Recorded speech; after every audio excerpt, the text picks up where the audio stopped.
하나님 말씀 보겠습니다. 하나님 말씀 마태복음 5장 13절부터 보겠습니다. 마태복음 5장 13절부터 16절까지 보겠습니다.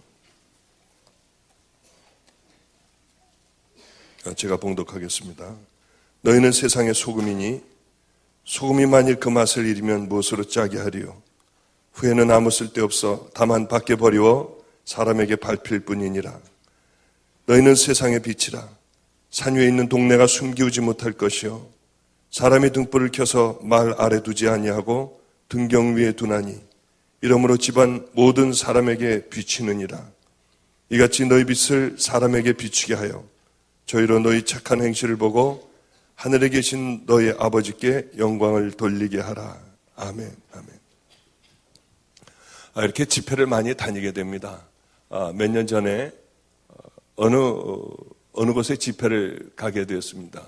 한 2년 전인가요? 캐나다였습니다.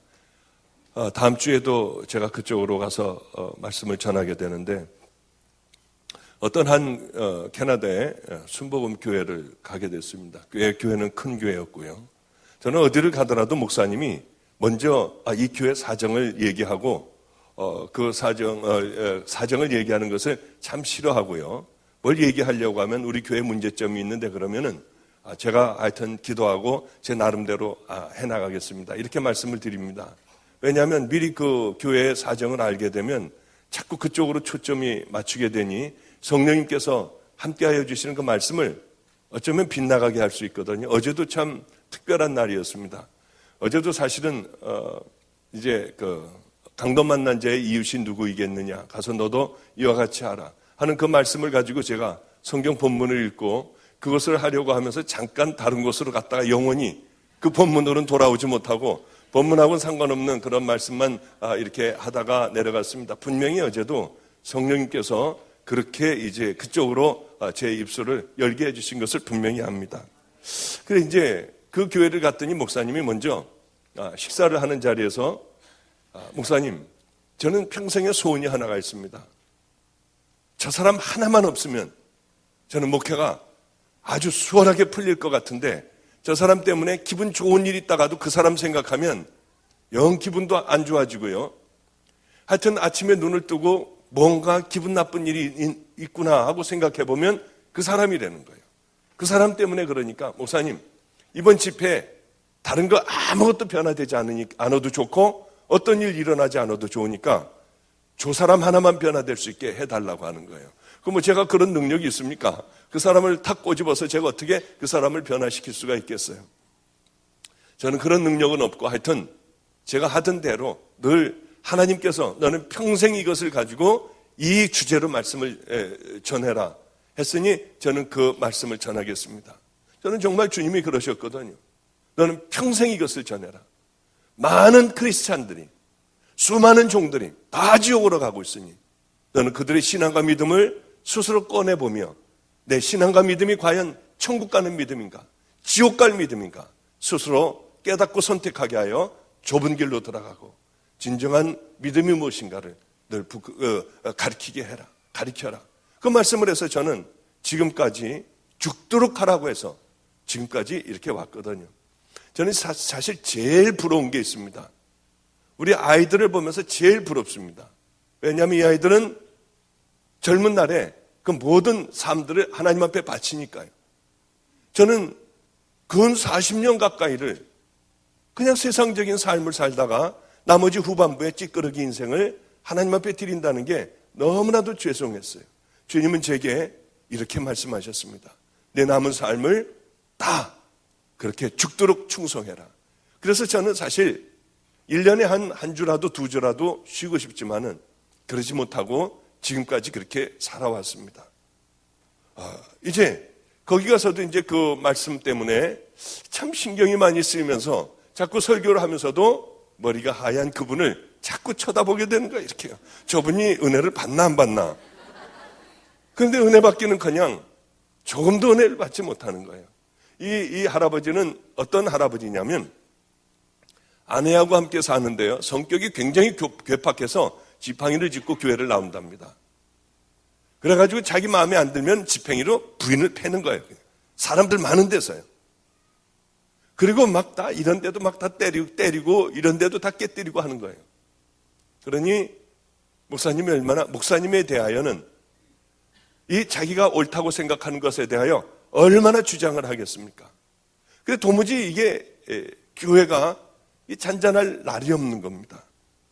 그리고 월요일 날도 변화 이렇게 실검일검 봐도 변화 받지 않는 것 같고요. 화요일 날도 그렇고 수요일 날 이제 마지막 날이 금요일, 토요일, 주일이었는데 주일날 오전까지도 변화된 조금도 조짐이 안 보이는 거예요. 딱 이렇게 하고 눈 감고 그냥 가만히 있고요. 너무나도 감사하게 이제 거의 끝 무렵에 이분이 울기 시작을 했어요. 얼마나 하나님 앞에 감사했는지요. 그래서 이제 집회를 끝나고 모른 척하고 나가는데 할아버지가 지팡이를 짚고 저에게 왔습니다. 그러면 나는 잘못 살았다는 게 분명한데 어떻게 해야 되느냐요. 그걸 가르쳐 달래요. 그래서 첫째, 지팡이를 가지고 교회 나오지 말아라. 두 번째는 교회 나와서는 한 말도 하지 말고 예배 드리고 그냥 밖으로 나가셔라. 세 번째는 캐나다에 무슨 경제인 무슨 협회 회장도 하고 한 돈 많은 분이었으니 당신이 가지고 있는 돈들 다 가난한 사람들에게 날마다 나가 당신 스스로 당신 손으로 나눠줘라. 하루도 빠짐없이 하나님 앞에 회개하는 마음으로 이제 당신과 같은 사람들이 생기지 않도록 나가서 매일 전도를 해라. 그런 몇 가지 부탁을 제가 했습니다. 할아버지는 한 달이면 2번씩 저에게 정확하게 전화를 했어요. 목사님, 이번 2주간도 한 번도 빼놓지 않고 그렇게 잘 지냈습니다. 이 또 2주간도 그렇게 1년이 넘어도 할아버지는 저에게 전화를 했어요. 앞뒤로 빽빽하게 편지를 10장씩 써서 저에게 보냈어요. 이 하나님 앞에 사죄하는 편지, 참회하는 참회록을 저에게 꾸준하게 그렇게 보내셨어요. 그 편지를 할아버지는 얼마나 그 글씨를 못 쓰시는지요. 빽빽하게 썼는데 그걸 다 읽으려면 참 시간이 많이 가는데도 그걸 읽으면서 제가 가슴이 얼마나 뭉클했는지요. 정말로 집회를 다니는 맛이 나는 거예요. 맛이요. 제가 캐나다 어디를 가더라도 할아버지는 비행기를 타고 와서 언제든지 와서 집회에 참석을 하셨어요. 어떻게 제 집회 스케줄을 그렇게 잘 아시는지요. 틀림없이 와서 하얀 머리로 앉아 계셨어요. 그 사모님하고요. 그렇게 시간이 지나갔습니다. 이 할아버지는 유언을 했어요. 어떤 유언을 했느냐 하면은 이제 이거 제가 안 했죠? 이 얘기 안 했죠? 근데 한 것 같이 저는 한 줄 알았습니다. 그래서 속으로 지금 뜨끔했어요. 야, 이거 했구나. 안 했으니 할렐루야 감사하네요. 이제 그래 할아버지의 유언을 했습니다. 할아버지가 내가 죽으면 박보영 목사님을 캐나다로 모시고 와서 내 장례를 반드시 치러라. 그런데 그분이 만약에 도저히 냉동에다 넣어놨다가도 도저히 시간이 안 돼서 못 오면은 내 시신을 한국으로 가지고 나가라. 그래서 그분에게 반드시 장례를 그분 손에 치러야 한다. 작년이었습니다. 몇 개월 안 된 얘기죠. 캐나다에서 전화가 왔어요. 우리 장로님이 돌아가셨다는 거예요. 그날도 빠지지 않고 한 번도 제가 그 얘기를 하고 단 하루도 빠지지 않고 그날도 나가서 가난한 사람들에게 다 나눠주고 전도를 하고요. 그리고 몸이 좀 으슬으슬 춥다고 하고 집으로 들어오셨대요. 나 일찍 잠자리에 들려니 그리고 약을 먹고 감기약을 먹고 그 다음에 일찍 잠자리에 들었습니다. 아침에 일어날 시간이 돼서 보니까 일어나지를 않으셔서요. 가서 봤더니 소천을 하셨더래요. 돌아가셨더래요. 그렇다고 이런 소원을 늘 말씀하셨으니 유언이니 들어드려야 하는데 목사님 언제쯤 캐나다 오실 수가 있습니까? 길은 얼마든지 괜찮으니 냉동실에 보관하면 되니 언제든지 오시라는 거예요. 봤더니 하루도 쉬는 날이 제가 없었습니다. 그래서 제가 도저히 못 나가겠습니다. 저는 괜히 하는 말인 줄 알았어요. 정말 시신을 한국으로 갖고 나왔어요. 그래서 이제 이분의 형제들이 11명인가 그렇게 됐는데 대한민국에서 다 막강한 사람들이었습니다. 그래도 다들 어떤 그 정치에서 또 이 교수로 의사로 뭐 하여튼 이런 부분에서 다 아주 유명한 사람들이었어요. 그분은 사대부 집안의 그런 자손이었습니다. 그래 이제 그 시신을 가지고 와서 제가 제 스케줄에 맞게 이제 장례식을 하게 됐습니다. 그 일대가 그 일대가 전부 그 사람들 다 땅이었어요. 문중 땅이었습니다. 어쩌면 차들이 그렇게 엄청나게 큰 차들이요. 틈이 없을 정도로 그 시골에 틈이 없을 정도로 아주 시커멓게 다 차들로 가득 차 있었어요. 이 사람들은 다 유교 집안들이었습니다. 그 예전에 몇백 년 된 그 집을 그대로 수리해서 그대로 그 안에서 거기서 이제 모든 얘기도 하고 식사도 하고 하게 됐는데 이런 얘기를 하는 거예요. 5분 이상 하지 말아라. 좋은 얘기를 짧게만 해달라. 그래서 제가 성령님에게 여쭙습니다. 성령님, 5분 이상 하지 말래요. 짧게 하래요. 성령님 어떻게 해야지 될까요? 저는 어떻게 해야 될지 몰라요. 이 짧은 얘기를 하래요. 성령님이 제게 말씀하셨어요. 부흥 집회를 해라. 그러니 이럴 때가 제일 황당하거든요. 저는 우리 아이들이 이렇게 가끔 가다 어떻게 어려움을 당할 때가 있습니다. 그러면은 조용한 이 판사들이 이제 이 재판을 하는데요. 제 마음에 일어나라. 그때가 정말 힘든 거예요. 그때 어떻게 일어나요, 거기서요? 그러나 한 번도 어겨본 적이 없어요. 일어나서 저 아이를 나를 달라고 했어요. 그러면은 제가 교도소 보내는 것보다 잘 키우겠다고요. 그러면 법정 소란으로 구류가 얼마고 벌금이 얼마니까 떠들지 말래요. 그래도 저는 그렇게 해달라고 했어요. 그래서 끌려나오고 청원경찰에 의하여 끌려나온 경우도 있고요. 그런데 이건 여기서 부흥 집회를 하라고 하시니 이게 도대체 이게 무슨 집회를 해야 되나? 그래 이제 이렇게 깊게 이제 파고 그 안에 이제 하관을 했습니다. 저는 이제 그 머리 쪽에 가가지고 이제 짧게 해달라고 했지만은 부흥 집회를 하라고 하니 집회를 할 수밖에 없었어요. 그래 이제 기도를 하고 그 다음에 부흥 집회를 시작했습니다. 여러분, 이 할아버지가 도대체 왜 캐나다에서 여기까지 왜 왔겠느냐? 왜 캐나다에서 깨끗하게 끝낼 수 있는 것을 왜 여기 와서 들어놓 있으며 도대체 뭘 얘기하려고 여기 들어놓 있느냐? 이 할아버지가 지금 1분 동안 살아나서 여러분들에게 얘기를 한번 한다면 어떤 얘기를 하겠느냐? 야, 분명히 지옥과 천국이 있다. 아마 이 할아버지가 너희들 잘 먹고 잘 살아야 돼. 돈 많이 벌어야 돼. 이런 얘기 안 했을 거다. 이 할아버지가 1분 동안 여러분들에게 시간을 주신다면 불지옥에 가지 말아라. 여러분 다 예수 믿어라. 큰일 난다. 애절하게 소리를 질렀을 것이다. 왜 여기까지 와서 할 얘기가 뭐가 있냐? 무엇을 얘기하려고 이분은 여기까지 한국까지 왔느냐? 여러분 형제들이나 여러분들 밑에 무엇을 얘기하려고 여기 누워 있느냐? 한국에 묻히고 싶어서 왔느냐? 그렇지 않지 않느냐? 그러면서 복음을 전하기 시작을 했어요. 천국 얘기를 하기 시작을 했고 예수 그리스도가 왜 이 땅에 왔는지 얘기를 시작을 했어요. 얼마나 한 줄 아세요? 40분간을 했어요. 5분 하지 말라고 하는 걸 40분간을 했어요. 그리고는 집회 다 끝나자마자 제 설교가 끝나자마자 이젠 도망가야 되잖아요. 미안하니까. 그래서 이걸 잡고 뛰었어요. 그냥 막 바쁜 걸음으로 차 쪽으로다가 왔더니 따로 나오더라고요. 식사를 하고 가래요. 식사하면서 뭐 무슨 봉변 당할지 몰라서 바쁘다고 하고 그냥 집으로 와버렸어요. 그래서 그게 다 끝난 줄 알았습니다. 월요일 날쯤 됐을 거예요.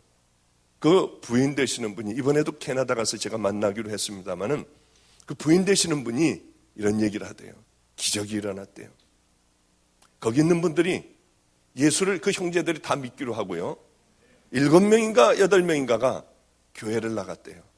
얼마나 감사했는지. 저는 도망을 왔지만은 저 사람들이 이렇게 한다고 하고 이렇게 한다고 믿을까 하고 도망을 왔지만은 그 사람들은 교회를 다니기로 작정을 했다고 하더라고요. 기적이 일어났다고 거의 울음에 가까운 소리로 저에게 전화를 하던 그분이 생각나요. 여러분, 하나님의 말씀은 아무것도 아닌 것 같아요. 제가 만약에 저 사람들이, 이 예수 믿지도 않는 사람들에게 예수 얘기를 했다가 괜히 반감만 사지 않겠어? 그리고 좋은 얘기를 했다면은요, 아마 어떤 일도 일어나지 않았을 거예요. 그분 형제들만 그 정도였지, 흔한 많은 사람들이, 왔던 사람들도 분명히 결단하는 사람들이 있었으리라고 생각합니다. 여러분, 내 생각은 버려야 해요. 아무리 내 생각이 옳은 것 같아도, 이 예수를 믿는다고 하는 건 참으로 어리석은 것 같아도 우리가 그분의 말씀을 따라서 살면은 깜짝 놀랄 만한 일들이 생기는 겁니다. 여러분, 꼭 주님의 말씀에 순종하는 여러분들이 되시길 바랍니다. 그냥 그 생각이 나서 먼저 좀 말씀을 드렸어요. 아까 그 오자민 목사님께서 그런 말씀을 하시더군요. 저보고 멘토가 돼달라고 하세요. 뭐 멘토는 제가 그 자격이 있으면은 모르는데 뭐 아무 자격이 없어서 오히려 정말입니다. 제가 어제 여기서 이제 목사님이 울면서 기도를 하시면서 나는 목사도 아니에요. 그럴 때 주님, 저분을 내 멘토로 삼게 해주세요. 저분이 제 스승이 되게 해주세요. 정말로 그 마음을 가졌었어요. 정말입니다. 제가 오히려 어제 저 자리에서 회개를 얼마나 많이 했는지요. 이렇게 한 사람이 밀어주면 또 한 사람이 또 밀어주는 그게 있어야 돼요. 하여튼 저는 하나님을 이렇게 만나고 이제 산으로 들어갔습니다. 저를 아무도 불러주는 사람이 없었어요. 이 전도사로 누가 저를 불러줘야 할 텐데 아무도 불러주지 않았습니다. 그래서 이제 이루리집이라는 곳에 거기 가서 운전도 하고요. 뭐 찬양 인도를 하라고 하면 찬양 인도도 하고, 뭐 시장을 간다고 하면 얼른 차를 몰고 그렇게 이제 장도 보고 함께 그런 일을 했습니다. 이 신학대학을 갔는데 신학대학원을 이제 의사를 하다가 신학대학원을 가서 참 가슴이 두근거리면서 가서 신학대학원에 가서 앉아서 공부를 했어요. 그런데 얼마나 황당한지 교수들이요, 별의별 놈의 소리들을 다 하는 거예요. 예수님이 물 위를 걷지 않으셨대요. 그것은 해가 이렇게 뉘엿뉘엿 질 때 저 멀리서 사람들이 바라보니 배도 하나 띄어 있었고요. 몇 명이 걸어 다니는 게 꼭 물결 위를 걷는 것 같은 거지 정말로 이 예수님이 물을 걸으실 수가 있느냐는 거예요. 이런 얘기서부터 시작을 하여 출애굽은 없었답니다. 분명한 건 출애굽은 없었대요. 왜 그러냐면 애굽의 그 역사가 전부 기록이 되어 있답니다. 그런데 몇십만 명이 빠져나가는 그것보다 훨씬 작은 일들도 알려져 있는데 그런 큰 역사는 기록이 안 됐다는 거예요. 그걸 보고 얼마나 기가 막힌지요. 그래, 거기서부터 저는 신학 공부를 하나도 안 했습니다. 뒤에서 그저 수업 시간만 되면 주님, 저 교수의 입을 좀 닥치게 해주세요. 내가 만났던 그 하나님을 저 사람도 좀 만나게 해서 저런 거 얘기 좀 못하게 해주세요. 저는 그러고만 있었어요. 정말 그렇게 기도하면서 그렇게 대부분의 시간들을 다 보냈어요. 드디어 제가 거기에 그 학교에 영성 그런 수련회를 가게 됐습니다. 강사로 가게 됐어요. 그 교수들이 앉아 있더라고요. 때는 이때라고 생각을 했어요. 그러고서 제가 하고 싶은 말들을 막 퍼냈어요. 이 사탄들이 제일 먼저 장악하는 곳이 어디냐? 신학대학이고요, 교회예요. 교회에 이 방해꾼들을 이렇게 군데군데 심어놓고요, 흔들게 하고, 또 신학대학도 그 사람들만, 중요한 사람들 몇만 잡아놓으면은 굉장하더라고요. 굉장해요. 개피나 돼지피나 예수의 피나 똑같다고 가르치더라고요. 어떻게 그런 얘기를 어떻게 해요? 홍정숙 교수나 변선한 교수 이런 사람들은요, 거침없이 그런 얘기들을 해댔어요. 얼마나 무섭고 충격적인지요. 그분들은 다 돌아가셨어요. 돌아간 게 아니라 그분 다 죽었어요. 그 교수는 다 죽었어요. 그런 곳에서 정말 그런 얘기를 들으며 얼마나 기가 막혔는지요. 그리고 이제 다 끝나서 어디로 전도사로 나가야 되는데 불러주는 것도 없더라고요. 그래서 봤더니 게시판에 전도사 급구 이렇게 써 있는 거예요.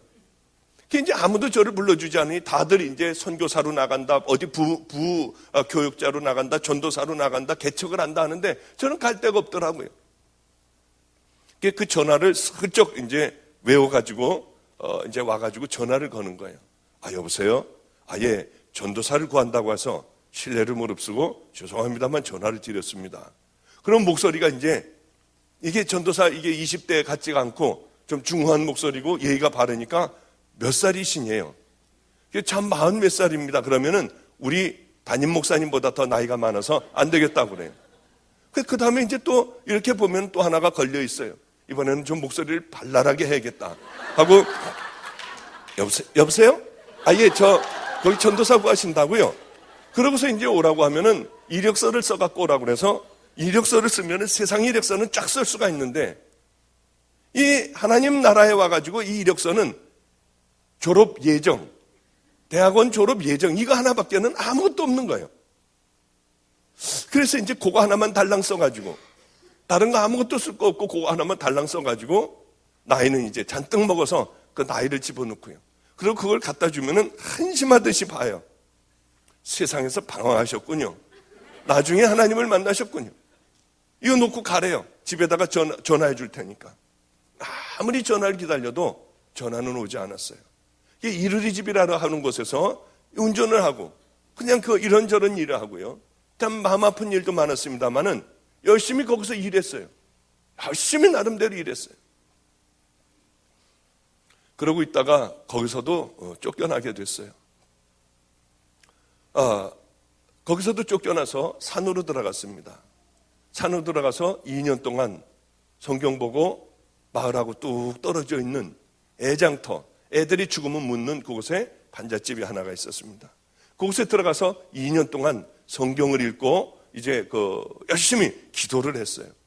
성경을 읽고 또 읽고 읽고 또 읽고 했어요. 새벽에 일어나서 이제 눈을 뜨고 성경을 읽기 시작하면 밤이 되면은 이제 모든 것들이 한 번이 끝나요. 다 한 번 끝나게 돼요. 그게 신약을 하루에 한 번씩 읽는 거예요. 읽고 읽고 또 읽고 2년 동안 읽고 기도하다가 보니 성경이요, 이 2글자로 줄여졌습니다. 어디 이 교회에 얼마나 실력이 있는가 볼까요? 2글자로 성경이 줄여졌어요. 뭐겠습니까? 예수, 또 사랑입니다. 맞아요. 예수도 맞고 사랑도 맞는데 사랑이 더 맞습니다. 사랑의 얘기였어요. 너는 마음을 다하고 힘을 다하고 목숨을 다하고 뜻을 다해서 내 하나님 여호와 하나님을 사랑하라. 내 이웃을 내 몸과 같이 사랑하라. 하나님이 우리를 사랑하신 얘기와 너희들도 나를 사랑하고 내 이웃을 사랑하라. 이웃 사랑하면은 그것이 하나님 사랑하는 바로 증거인 것이죠. 저는 그것을 들고 가슴 두근거리면서 개척교회를 조그만 데로 했습니다. 돈이 없어서 그렇게 어디에 그 돈을 가지고는 얻을 수가 없었어요.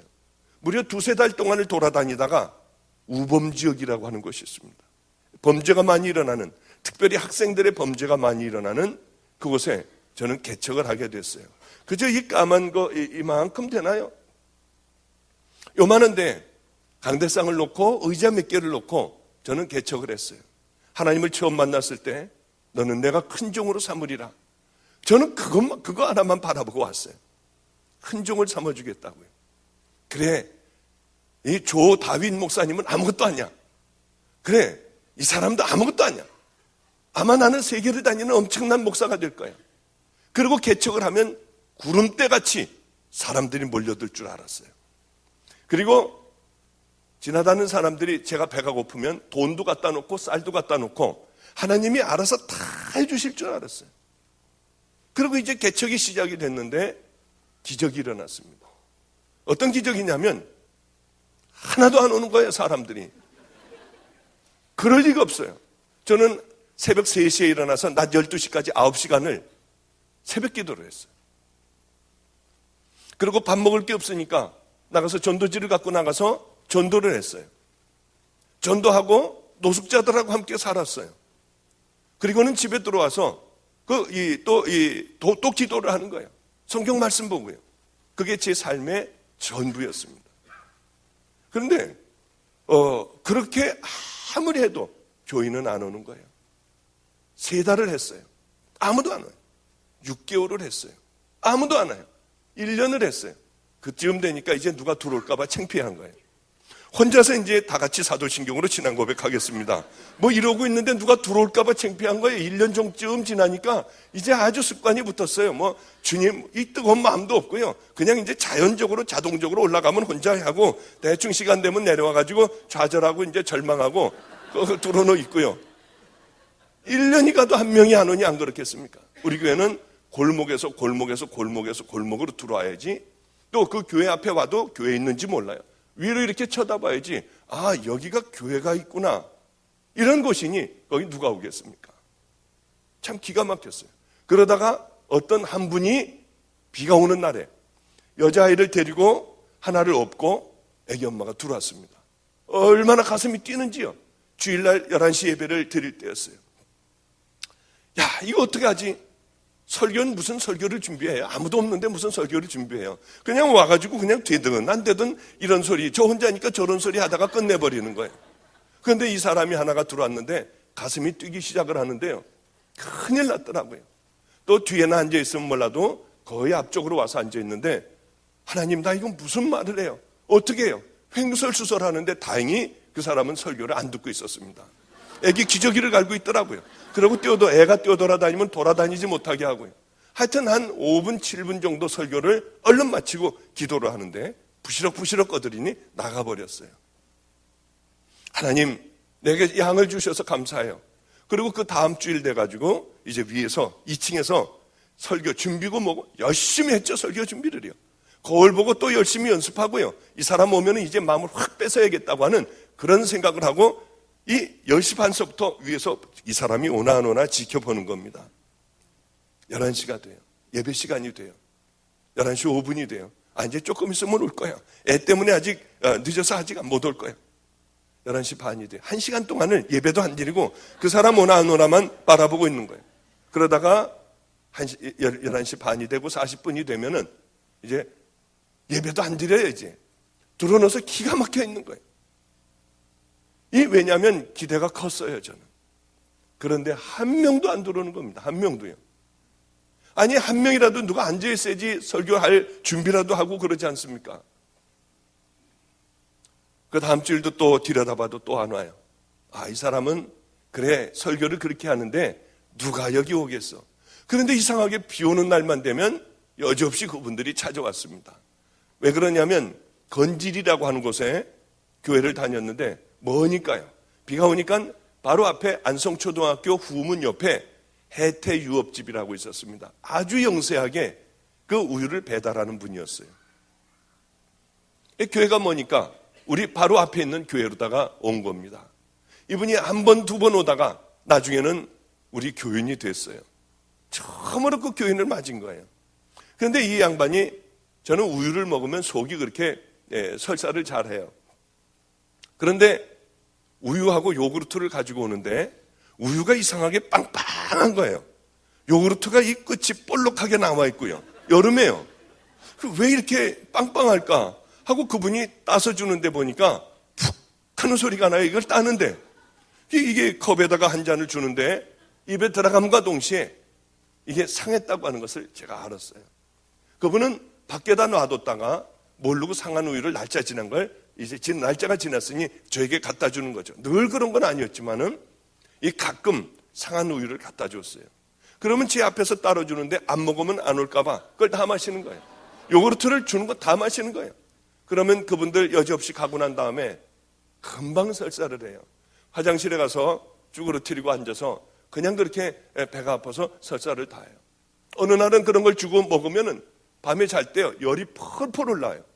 아침에 눈을 뜨려고 하면 눈이 떠지지가 않아요. 그런 고생을 하는데 하나님은 저를 사랑하셨어요. 거기에도 또 노하우라는 게 생기더라고요. 이분이 주는 거 다 먹어요. 그리고 안녕히 가세요 한 다음에 주전자에다 물을 하나 떠갖고 가서 잔뜩 마세요. 그 다음에 손을 넣어서 다 토해내면은 어쩌면 하나님께서는 그렇게 깨끗하게 해요. 설사도 안 하고 아무렇지도 않게 해주세요. 얼마나 감사했는지요. 그런 날들이 이렇게 지나가며 어느 날은 한 3주 정도가 이분들이 보이질 않았습니다. 우리 교회에서 한 150m, 200m 떨어진 비봉산 그 밑에 독서실 밑에 이 교회가 하나가 순복음 교회가 하나가 지하실에 생겼습니다. 아니 여긴 되지도 않는 데인데 여기 도대체 왜 와가지고 여기에서 무슨 교회를 하지? 아이고 저 사람도 참 힘들겠다 하고 그날은 이제 나가서 전도를 하고 그 골목길이 있는데 그 안법고등학교 있는 쪽으로 해서 쭉 내려오면 거기가 마주 보여요. 그 교회가 마주 보입니다. 그래 이제 수요일 날이었는데 빨리 가서 예배 준비하고 예배를 드려야지 하는데요. 이 혜태 유업집 아줌마가 한복을 입고 띠를 띠고요. 거기서 교인들을 막고 있었어요. 얼마나 충격이었는지요, 정말. 그때같이 충격이 저에게는 없었어요. 그 상한 우유 주는 것도 다 먹었고요. 그 많은 날들을 그렇게 힘들게 지냈는데 그 교회가 생겼다고 또 거기를 등록을 한 거예요. 얼마나 힘들었는지요. 그분이 저를 보면 미안해할까봐 일부러 저쪽으로 돌아서요. 그리고 몰래 교회로 들어갔어요. 저한테 막 침을 뱉었어요. 너는 얼마나 더러운 자인지. 하나님이 그 사람도 너 안 주시잖아. 너 왜 전도하다가 그 짧은 치마 입은 사람 왜 그 치마 쳐다봤어? 너한테 하나님께서 너같이 음란한 애에게 너에게 저 양을 줄 수가 없어.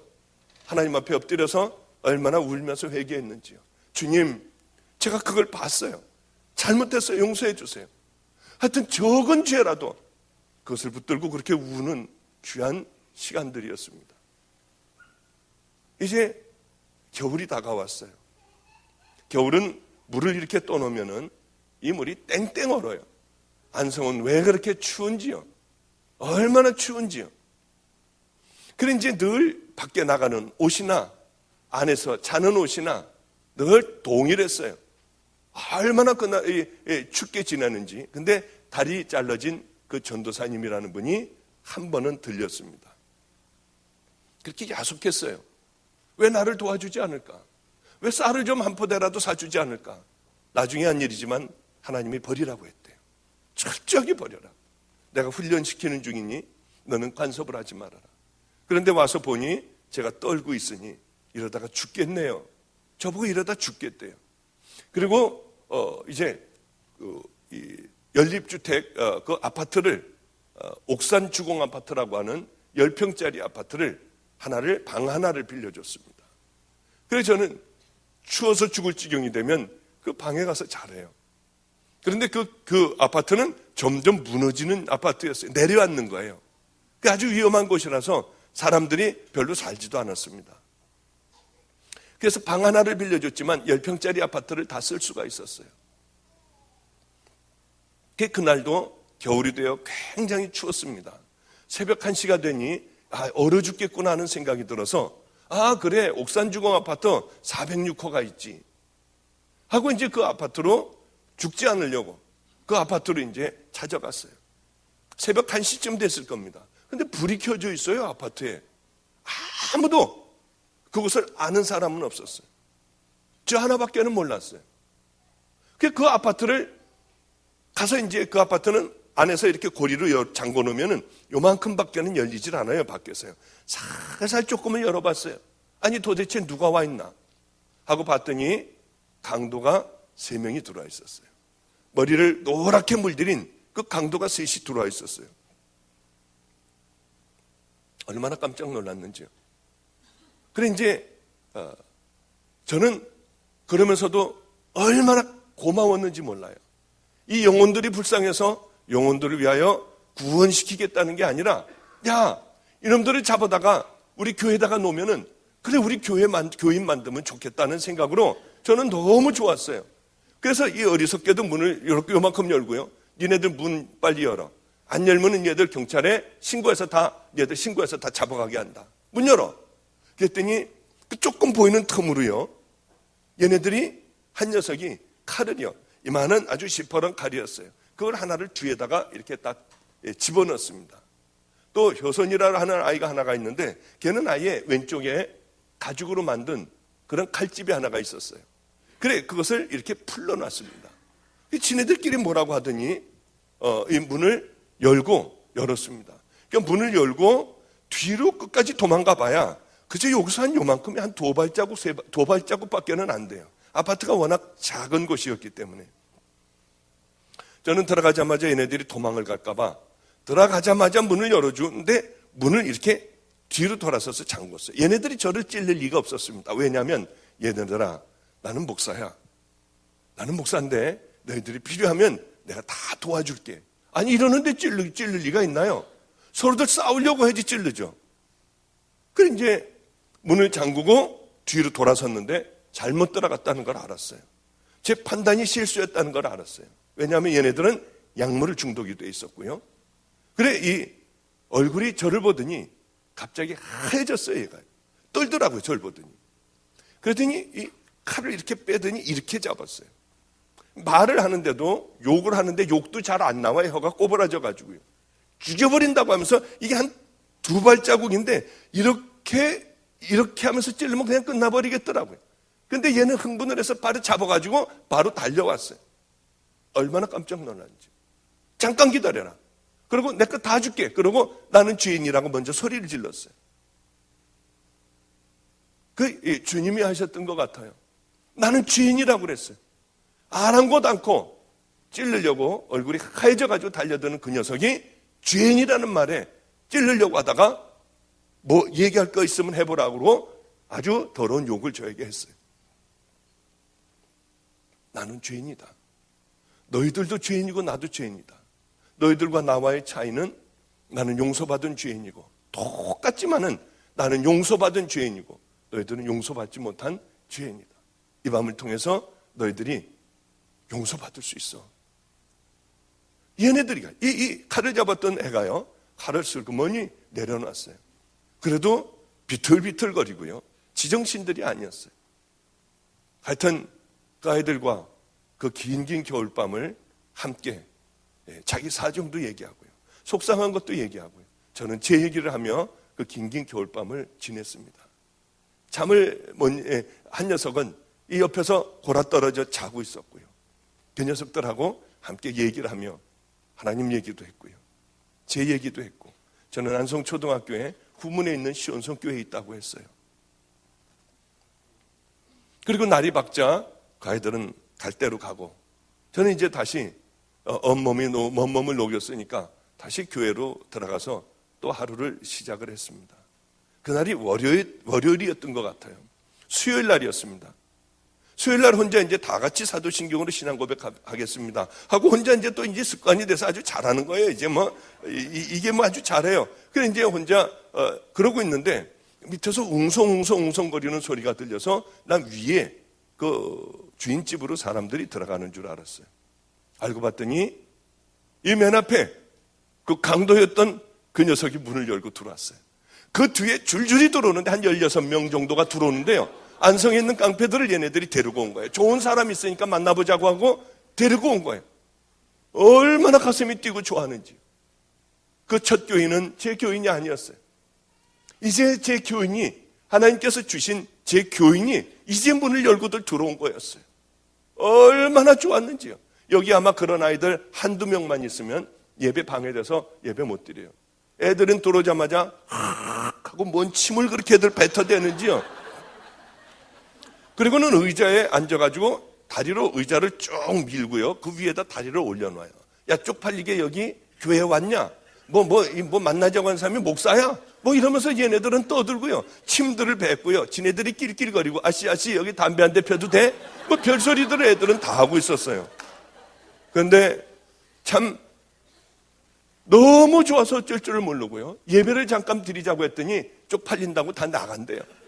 그래, 잠깐 기다려라. 잠깐 기다리라고 하고 잠깐 내가 그럼 기도만 할게. 그리고 기도를 하는데 눈물이 그렇게 났어요. 하나님 감사해요.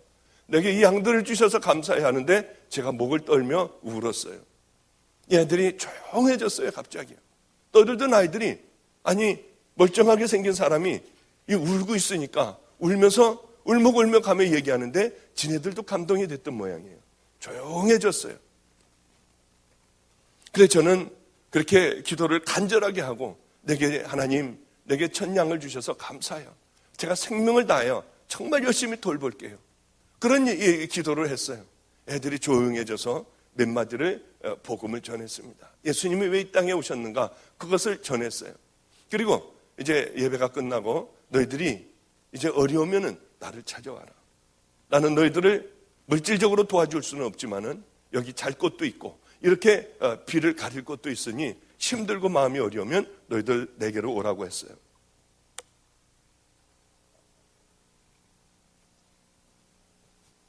그 아이들은 어려울 때 저를 찾아왔고요. 또 누가 교도소를 갔다고 하면 저는 열심히 그 아이들을 찾아다니면서 이 교도소에서 말씀을 전했습니다. 나중에는 아주 교도소마다 제가 유명한 사람이 되었죠.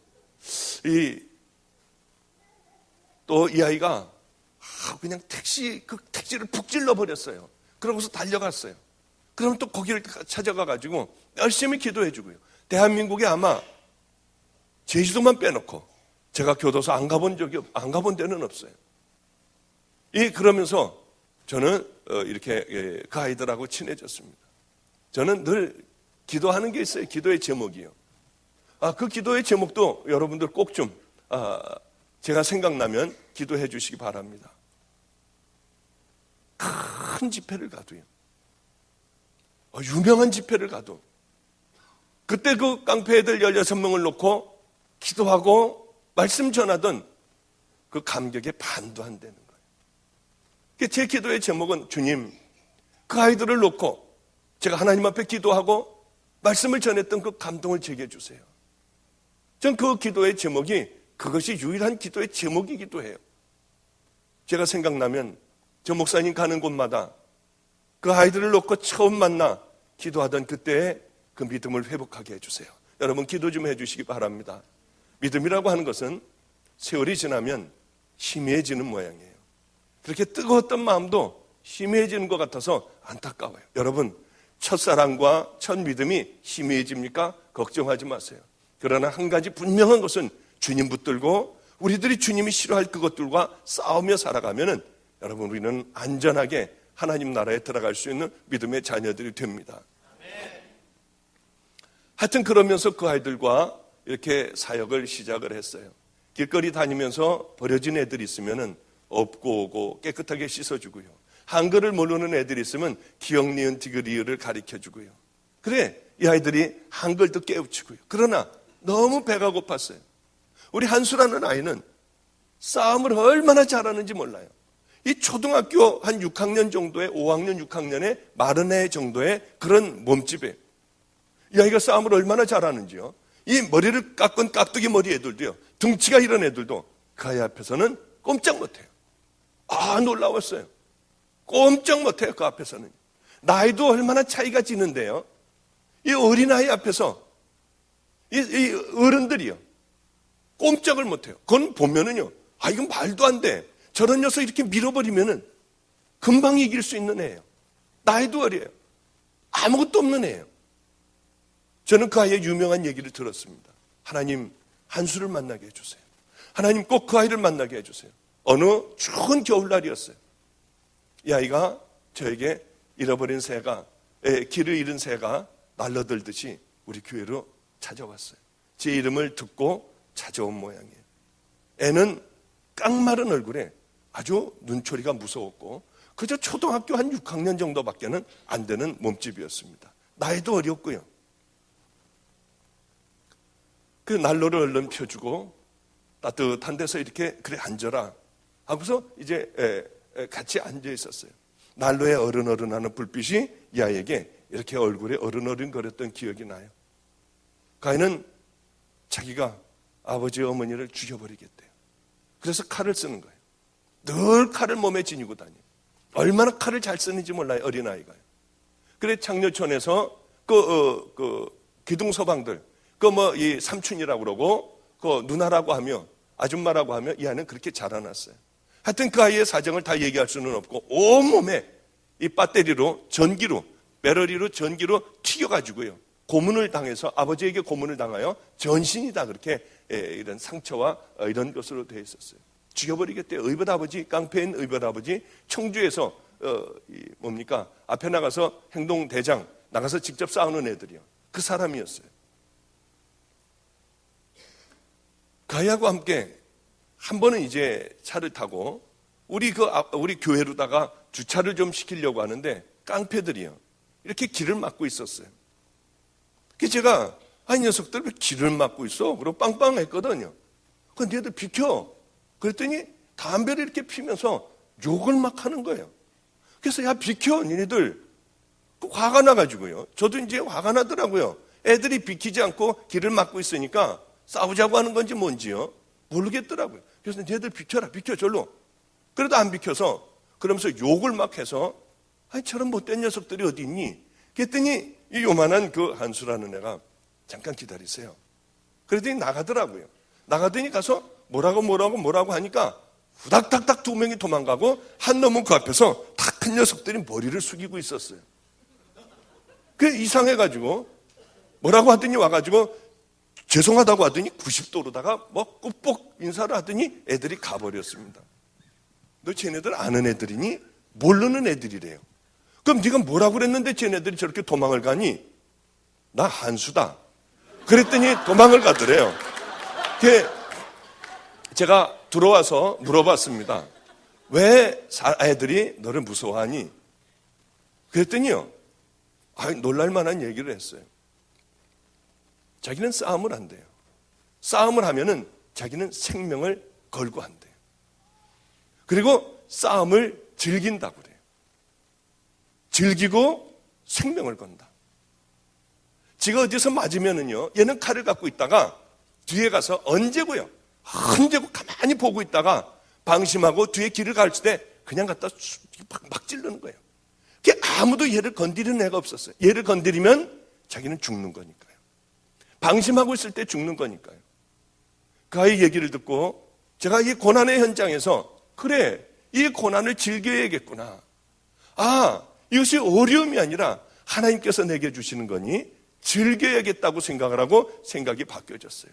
한낱 깡패 녀석도 양아치 녀석도 하찮은 일에 생명을 거는데 나는 이 하나님의 종으로서 엄청난 이 귀한 진리를 가지고 생명을 못 걸고 있는 거예요.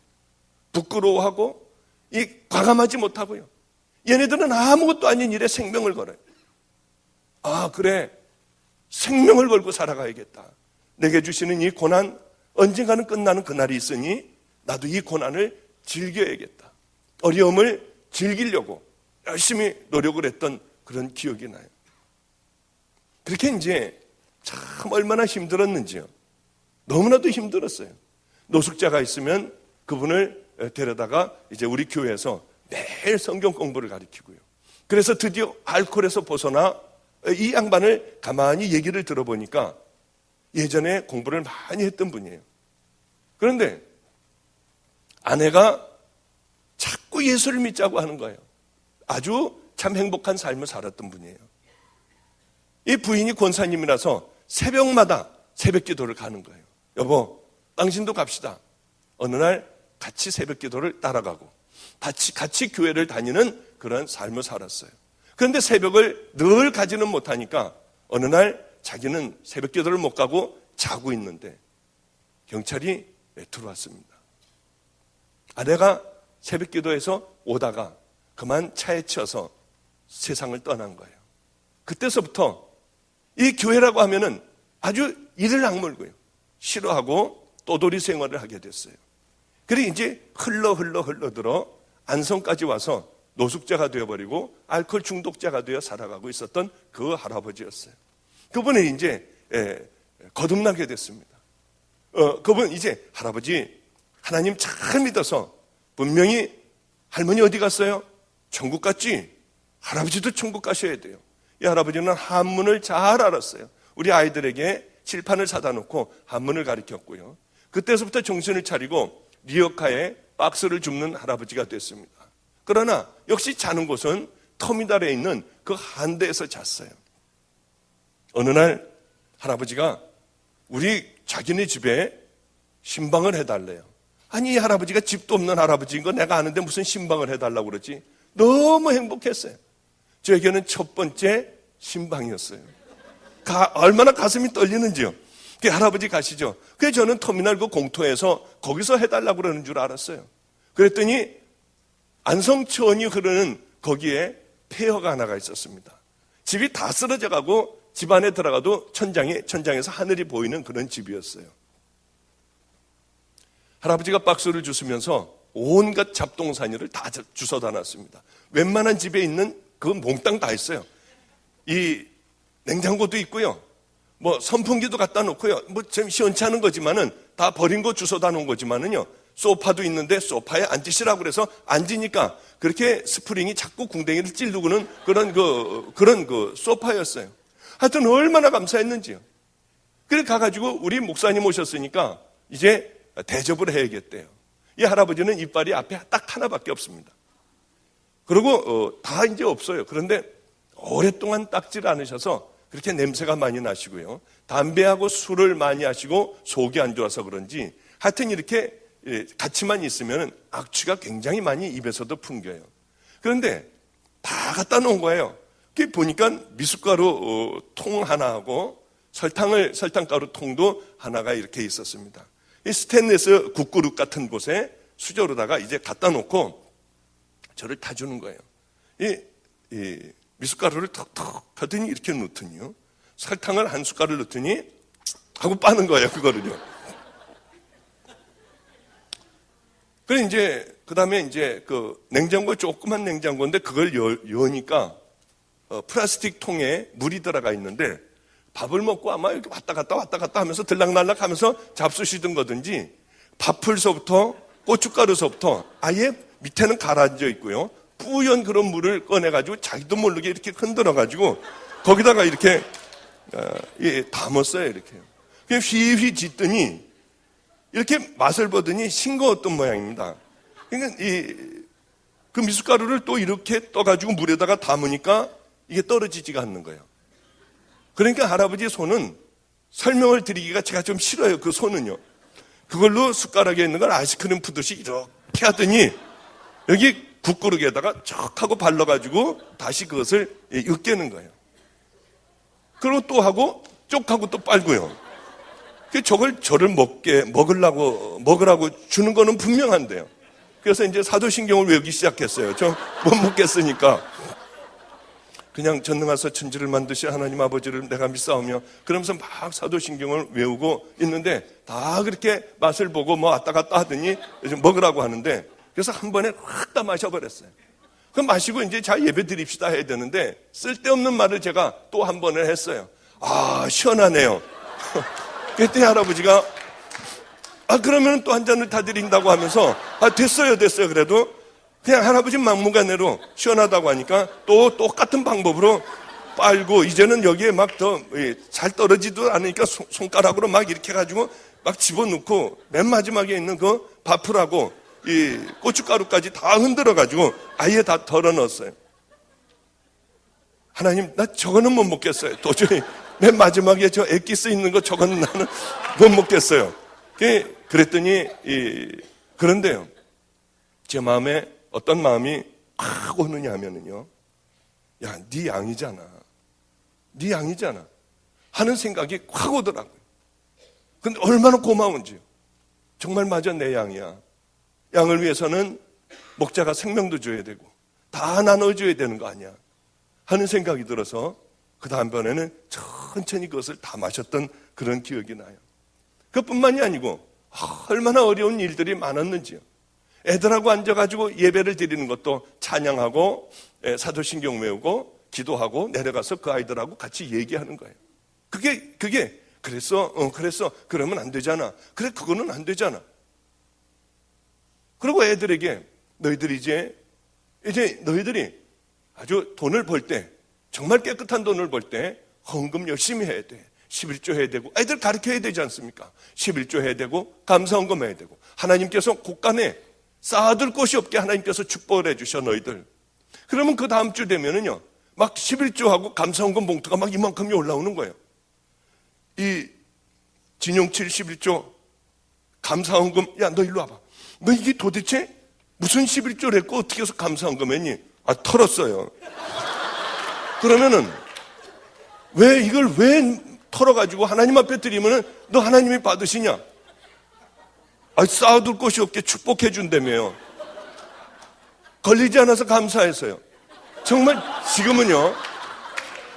지금은 이렇게 웃고 지금은 뭐 그냥 그렇지만은요, 그때는 정말 절망이었어요. 어떻게 해야 될지를 모르겠더라고요. 정말 절망이었어요. 지금 생각해보면 정말 웃음이 나고요. 지금 생각해보면 도로 얼른 그곳으로 돌아가고 싶고요. 그 애들을 붙잡아 놓고 울면서 그렇게 기도했던 그때로 얼른 돌아가고 싶어요. 그 인생에 너는 어느 곳으로 가고 싶니? 돈 많은 때도 있었고요. 또 안성에서 제 일생에 그런 고생이라고는 해본 적도 없어요. 저는 외아들로 자라났기 때문에 돈이 줄이거나 뭐 그렇게 뭘 먹는데 어렵거나 그런 건 감히 딴 나라 사람들 얘기인 줄 알았습니다. 그런데 하나님을 만나고 그런 고생과 말도 못하는 어려움을 겪었지만은 하나님이 인생에 너 지금 이 순간에 어디로 갈래 하면은 얼른 안성이 왜 이렇게 그리운지요. 그렇게 도망다니고 매 맞고 하던 노숙자들하고 함께 살고 버려진 아이들과 교회에서 함께 살던 그때가 왜 그렇게 그리운지 모르겠더라고요. 이 애들하고 함께 살면서 애들은 거듭나지를 않았어요. 아무리 해도 변화되지가 않더라고요. 같이 이제 집에서 사는 아이들이 있는데 얘네들은 각각 달란트가 있습니다. 도둑질을 하는데 열쇠를 금방 따는 애들이 있어요. 뭐 이렇게 하면 툭 하고 따져요. 또 끈질긴 애들이 있습니다. 얘네들은 아주 성격이 느긋한 애들이에요. 그러면 털동네를 이제 딱 지네들끼리 잡으면은 거기서 노는 거예요. 이제 이거 하고 저거 하고 놀고 혼자서 뭐 끈질긴 애는 놀면서 이 집에는 몇 시에 나갔다 몇 시에 들어오나, 저 집에는 몇 시에 나갔다 몇 시에 들어오나, 중간에 여기에 사람이 있나 없나, 아무데나 문을 두들겨서 영철아 나와 하고 소리 지르면은 아무도 안 나오면은 여기는 빈집이구나. 그리고 누가 이거 누구야 하고 나오면은 이 집은 사람이 있구나. 이건 애들이 다 그걸 만드는 거예요 이제. 그래서 망보는 아이 따로, 들어가는 아이 따로, 이게 열쇠 따는 아이 따로, 먼저 가가지고 정탐을 해서 몇 시에 들어가고 몇 시에 나오는 거, 이런 얘네들이 걸릴 리가 없죠. 그래 한 번에 여러 집들을 터는 거예요. 이 집 털고 저 집 털고 막 털면서 돌아다니는 겁니다. 그래서 한 번 털면은 다들 안성을 떠나버려요. 대부분 창녀촌 애들 들어가 있고요. 그동안 하고 싶은 것들 흔들 그 돈으로 다 써요. 그 돈이 떨어지면은 병도 걸리고 돈도 떨어지면은 그때 그 목사님하고 살던 그때가 참 행복했는데, 그리고 그리워하다가 돈 떨어지면 다시 돌아와요. 얼마나 기가 막힌지요. 그럼 저는 그 아이들을 다 데리고 다 턴 집에 늘 다녔어요. 한 집도 빼놓지 않고 다녔어요. 얘네들이 도둑질했다는 집에 가서 무릎을 꿇어 애들 다 데리고 갔어요. 한 번만 용서해달라고 그래요. 그러면 얘네들이 250만 원 갖고 갔고 이거 깨뜨려버리고 뭐 이거 다 이런 거 이거 뭐 100만 원이고 얼마 물어주고 얼마 물어달래요. 돈이 있어야지 물어주죠. 라면 먹을 값도 없는데요. 그게 없다고 하고 잘못했다고 하고 이 다음에 꼭 갚겠다고 하면은요, 그때서부터 받는 그 모욕이나 이런 것들은 말도 못해요. 어떤 집에 가면은 이 막노동 하는 분이었어요. 스포츠 머리를 하고 목이 이만큼 두꺼운 분이었어요. 그분이 술이 이렇게 취해 있는데 문을 열고 속상한데 제가 들어간 거예요. 애들 다 데리고 들어간 거예요. 8시쯤 됐을 거예요 아마. 얼마나 매를 맞았는지요. 돈 물어달라고 그래서 없다고 했더니 얼마나 매를 맞았는지.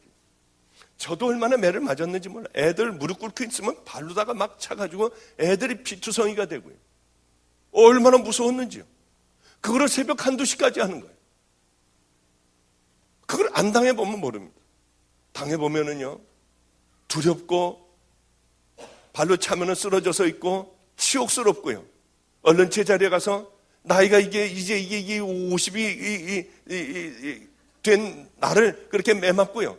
기가 막힌 거예요. 기가 막힌 거예요. 그러더라도 애들이 거듭나면은 좋아요.